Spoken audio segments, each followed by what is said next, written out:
Bismillahirrahmanirrahim. Assalamualaikum warahmatullahi wabarakatuh. Dulur-dulur, teman-teman senasib seperjuangan, sahabat subscriber dimanapun Anda berada. Jumpa lagi dengan Mbak Mijagat di Jomblang ya teman-teman ya. Di Jomblang, kalau zaman dulu Jomblang namanya sini teman-teman. Atau tepatnya Kedung Polo. Oke, di sini Mbak Mijagat mau cerita tentang orang yang dulu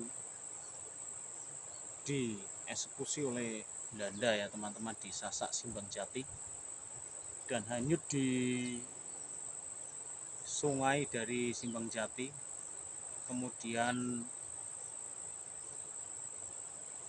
terdampar di Kedung Polo teman-teman.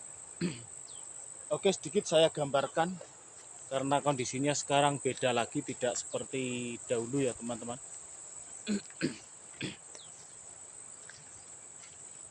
Oke, di sini adalah dulu yang namanya Jomblang teman-teman ya, ikannya banyak sekali.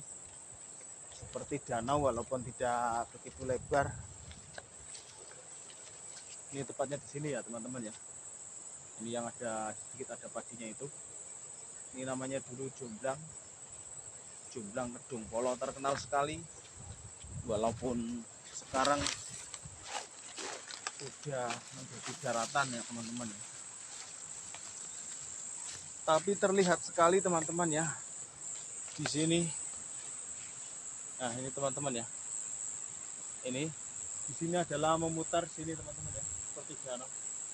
Ini dulu airnya penuh dan ikannya banyak sekali ya teman-teman. Makanya ini bekasnya aja masih ada airnya sedikit ya teman-teman. Pusatnya Jomblang ini di sini teman-teman, yang dalam sekali dan airnya dingin. Sebenarnya ada campuran air kali ya teman-teman. Kalau sungainya dari arah barat ya, dari arah barat sana langsung ke timur ya, sana ya teman-teman, sampai ke arah Jembut itu dan memutar ke sini teman-teman, airnya ke sini. Nah, ini airnya ke sini teman-teman. Sini yang dalam, kalau dari sana dangkal ya, terus sini yang dalam. Ini memutar di sini, airnya memutar ya. Nah, disitulah teman-teman letak posisi mayat yang dieksekusi oleh Belanda, terdampar di sini ya teman-teman ya. Tapi zaman dahulu karena mungkin kurang pengetahuan ya, kurang canggih, tidak seperti zaman sekarang. Apalagi di zaman Belanda ya, penjajahan Belanda, suasana juga mencekam. Orang yang dieksekusi adalah orang yang difitnah oleh temannya sendiri sebagai penjahat, dilaporkan kepada pemerintahan Belanda teman-teman. Kemudian diikat tangannya dan kakinya, dibawa ke Sasak Simbang Jati ya teman-teman ya. Sasak Simbang Jati dahulu adalah dibuat pakai bambu, anyaman bambu teman-teman ya. Lalu direntangkan dari sungai ya, di tengah sungai dibuat jembatan. Lalu para korban itu ditaruh di atas jembatan itu teman-teman. Kemudian karena Belanda percaya, dianggapnya itu adalah penjahat atau mata-mata dari Indonesia ya, mata-mata tentara Indonesia ya teman-teman ya, ditembak mati. Kemudian hanyut ke sini teman-teman ya, memutar ke sini terus terdampar di sini. Ya, terus masyarakat Kedung Sengkok ini cerdas atau cerdik sekali ya teman-teman ya. Kalau didengarnya banyak burung gagak berkoar-koar di atas sini ya. Itu orang Kedung Sengkok ini, masyarakat Kedung Sengkok ya, tidak semuanya, hanya beberapa orang yang peduli ya teman-teman ya. Karena zaman itu mungkin takut dengan Belanda ya teman-teman. Kalau terlihat ada burung berkoar-koar, burung gagak di sini, berarti ada jenazah di sini, ada mayat ya teman-teman ya. Tapi sebelum itu sorenya ini biasanya eksekusinya sore teman-teman ya. Menjelang Isya itu ya, atau maghrib, pas maghrib ditembak. Mereka mendengarkan suara tembakan di Sasak Simbang Jati, berarti besok ada mayat. Terus orang-orang itu, Kedung Sengkok itu, yang buat apa namanya tanda itu ya burung gagak itu tadi ya teman-teman. Lalu ada burung gagak berkoar-koar di sini banyak sekali. Kemudian ada beberapa orang yang lari ke sini ya teman-teman ya, paginya terlihat benar ada jenazah di sini ya, ada jenazah di sini teman-teman. Tapi karena tidak tahu ini jenazah siapa dan pada saat itu sangat mencekam sekali karena ketakutan dengan Belanda ya teman-teman. Akhirnya jenazah yang hanyut dari sungai ditembak Belanda ini dibawa ke pinggir ya teman-teman, dibawa ke pinggir ke arah sana teman-teman. Ini ke arah sana ya. Dan dimakamkan di sana teman-teman. Dimakamkan di sana. Cuman orang zaman sekarang tidak begitu peduli ya teman-teman. Padahal di sini di Gedung Bata ini mau dijadikan wisata religi. Tentunya kan harus didalami di mana kira-kira atau ditanyakan hanya narasumbernya teman-teman ya. Di Gedung Segok itu kan masih ada, saksi hidupnya itu masih ada walaupun sudah tua atau turunannya masih ada teman-teman. Termasuk saya juga sedikit tahu dari cerita bapak saya teman-teman ya. Di sini teman-teman ya, kita cari mayatnya ini itu sudah beberapa kali, bukan satu kali ya teman-teman ya, sudah berkali-kali, kurang lebih ya mungkin 3 atau 5 orang yang dimakamkan di sini ya teman-teman. Selebihnya karena tidak jatuh mati di Sasak Simbang Jati lalu dimakamkan di sana, dijadikan monumen ya teman-teman. Di sana ada monumen pahlawan kemerdekaan 45 ya. Di sini teman-teman, kira-kira di daerah sini ya, karena ini dulu kali lalu dibawa ke pinggir dan tidak jauh kata mendiang bapak saya ini dimakamkan di sekitar area Jomblang. Nanti di sekitar sini teman-teman, daratan yang sedikit rata ini dulu di sini. Di sini ya teman-teman ya. Posisinya di sini.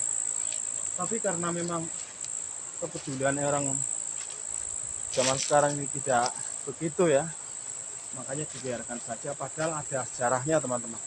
Sekitar sini adalah dulu yang dinamakan pejuang Indonesia ya, yang gugur di sini. Tapi tidak ada. Seharusnya kan dibikin semacam monumen atau sedikit untuk tanda ya bahwasanya dulu ada orang yang ditembak mati gugur dan hanya di sini dikuburkan di sini. Walaupun tidak tahu namanya ya teman-teman. Ini masyarakat zaman sekarang tidak peduli akan sejarah atau suatu legenda ya teman-teman ya. Tapi ini bukan cerita bohong. Ini memang cerita sebenarnya teman-teman ya, bukan cerita dongeng ya, tapi cerita sejarah. Kira-kira di sekitar sini ya teman-teman ya, di sekitar sini. Tapi ya gimana lagi, memang tidak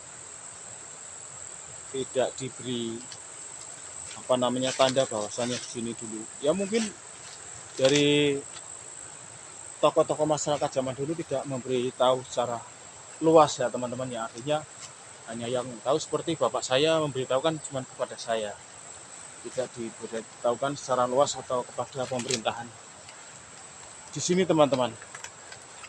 Dan mudah-mudahan bila ada yang peduli ya, bahwasanya di sini dulu ada jenazah yang gugur di daerah sini, tapi tidak terekspos oleh pemerintah karena dianggapnya sepele mungkin teman-teman ya. Tapi dia adalah pejuang-pejuang Indonesia yang gugur ditembak mati oleh Belanda dan di jenazahnya hanyut kemudian dimakamkan di sini. Ini posisinya di sini teman-teman.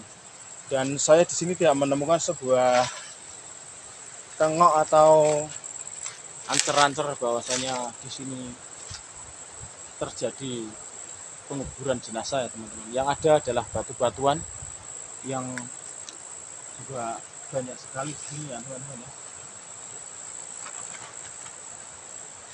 Ini di sekitar sini teman-teman.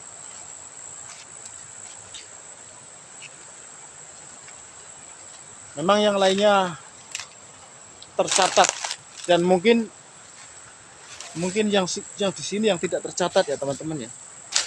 Yang lainnya memang tercatat karena diketahui oleh pemerintah setempat mungkin teman-teman. Akhirnya didirikan monumen di sana di Sasak Simbang Jati atau Tugu monumen nasional terpampang di sana, ada nama-nama yang gugur di sana yang tertera ya teman-teman. Tapi mungkin yang di sini yang tidak tercantum di sana. Tapi saksi hidup atau keturunan saksi hidupnya itu masih banyak di Gedung Sigor yang tahu teman-teman, selain saya. Terutama orang-orang yang seumuran dengan saya sih jarang ya, tapi yang di atas umuran saya itu banyak.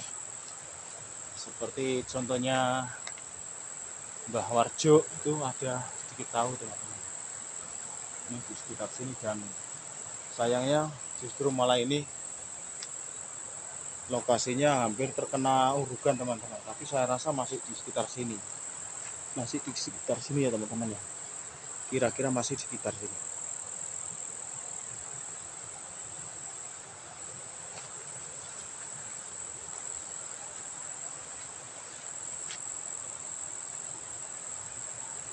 Oke teman-teman, kiranya sampai di sini dulu cerita Mbak Misagat tentang pembantaian pada rakyat Indonesia zaman dulu yang dieksekusi di Sasak Simbang Jati ya teman-teman. Kiranya sampai di sini dulu perjumpaan dengan Mbak Misagat, dan bila mana ada kekurangan atau kekurang pasan di cerita saya ini, saya mohon maaf sebesar-besarnya teman-teman ya. Karena yang saya tahu seperti itu cerita dari bapak saya dulu teman-teman. Oke, terima kasih atas segala perhatiannya.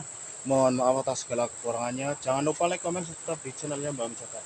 Wassalamualaikum warahmatullahi wabarakatuh.